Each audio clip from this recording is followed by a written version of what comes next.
Hey there, everybody. Franklin Taggart here again with a virtual coffee break. Here's my coffee. Grab your beverage and let's chat for just a minute. Again, it's a late night.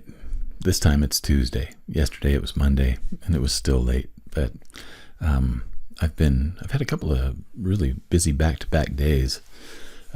So what that has meant is that I'm getting a later start on making my daily video. I'll just do the best I can with what I've got. I had a couple of people asking questions about something that I said in a video the other day. I've got the Clients Everywhere workshop that is coming up, and this one is already full. But I'll be offering it again probably in January or February. Haven't decided yet. But the Clients Everywhere workshop is about finding clients wherever you show up and there are other people. And I think, again, one of the challenges that we put in front of ourselves is that we maybe create an ideal that keeps us from seeing the opportunity that's right in front of us. And I think that a lot of the avatar exercises that we do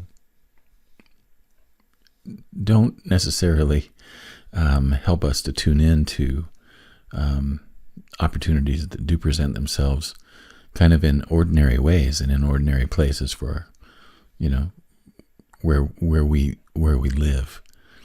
Good example of that is that my friend and client is a wonderful, wonderful artist, and realized that she'd been going to the same dentist for over 20 years, had been going to the same veterinarian for as long as she'd had her dogs, had been going to all of these different places. And all of those people knew her in every other way except as an artist. And so one of the things that we did to correct that was to help her present herself as an artist to the people that she just had normal interactions with. And it transformed her business. All of a sudden, they were going, wow, we had no idea.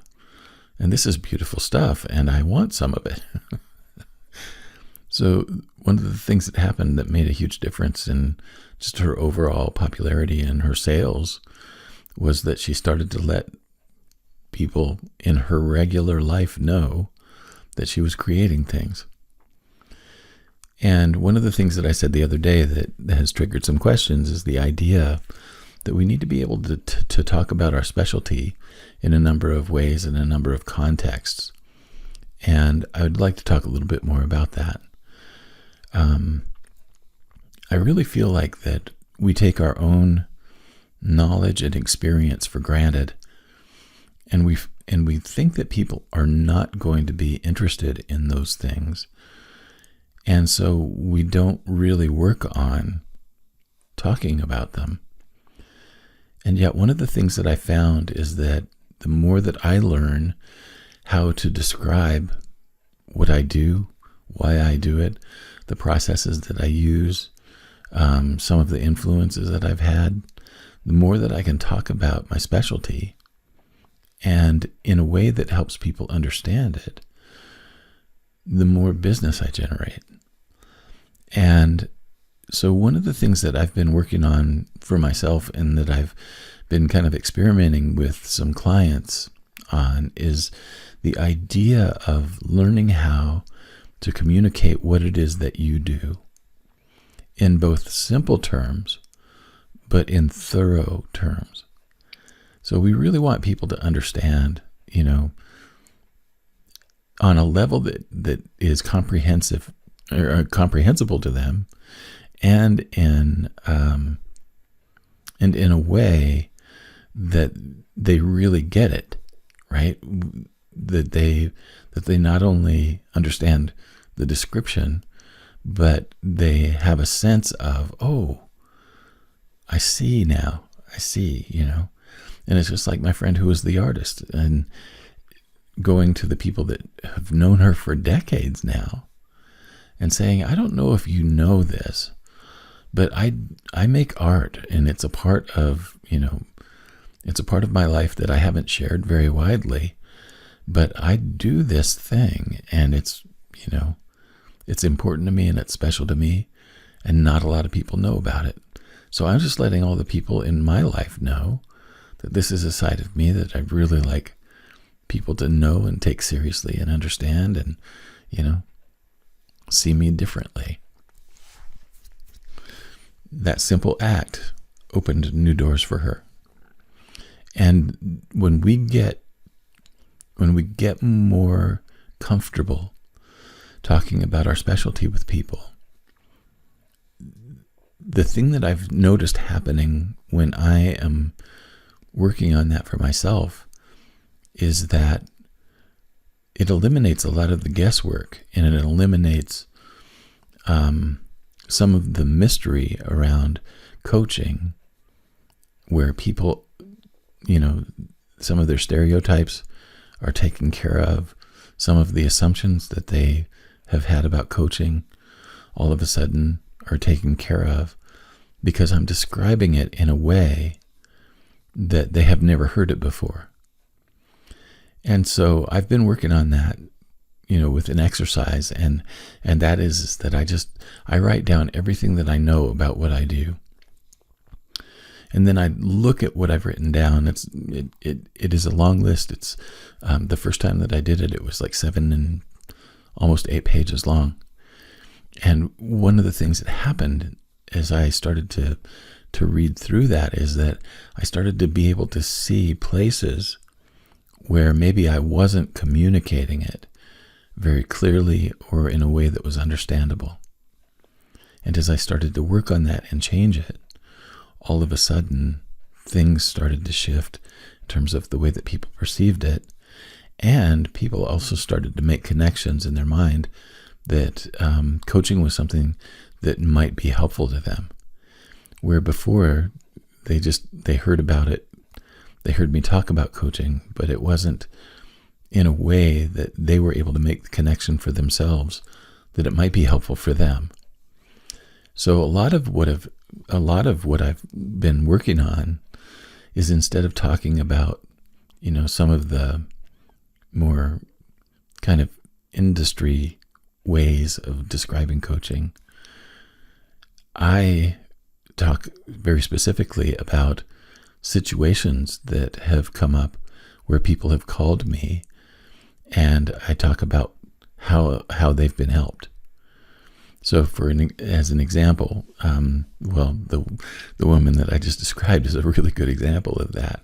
It's like when she realized that there were people in her life that had no idea that she had been an artist for 30 years, there was a problem. And so one of the things that we did was we found a way that she could inform them and actually invite them to take a look at her website, visit some of the galleries where she showed her work, and all of those kinds of things. So we created a really cool card that helped people find her online and to find her art and experience it for themselves. So that's one example. It's like, and for every person that I've ever worked with, there are more examples like that. So one of the things that I think is really important is for us to be able to say, my specialty is this. And again, we want this to be more than an elevator pitch. We want it to be something that's actually more of, I would say, I would compare this more to like a magazine article or a short story, where you're actually giving more information about what you do than what an elevator pitch can contain. And if there's a way that we can make it experiential, that gives us even more interest and curiosity. So those are the things that I've been working on. And when people heard me describe that the other day, when I was talking about the Clients Everywhere workshop, I really feel like that one of the best skills that we can develop in our marketing and sales is the ability to communicate what we do in a way that both helps people understand and see how it's relevant for them where they are. So very often when I talk about the coaching that I do, I don't even use the word coaching. I will use words like teaching or guiding or mentoring, or in some cases it's creating. So a lot of the people that I've been working with in the last year, maybe actually longer than that, going on now 3 years, a lot of the people are coming to me because they want to set up content marketing channels like a podcast, a YouTube channel, or a blog. And so that's very easy for me to talk about. It's like, okay, the most recent example of the work that I do is that I had a woman who had absolutely no experience with computers other than email, and she wanted to start a blog, and I helped her to create a blog and to have a content strategy and to get her first 100 subscribers. And that was the work that I did with that particular woman. So it's like that gives people a really good example of something tangible that I do. And I didn't say coaching once in the whole description, right? So there are a lot of ways that we can approach this. But the one thing that I would say is we need to challenge the assumption that people aren't interested in that. What we need to do is make it interesting for people to hear, to understand, and to know. So those are my thoughts for today. And if you have any questions about any of this stuff, please feel free to take advantage of that free 1-hour coaching call at bit.ly/bestnextstepcall. I'm going to be moving on now. My son just got home from work. We're going to go watch a couple of TV shows and then call it a night. I hope that you're having a good whatever it is where you are.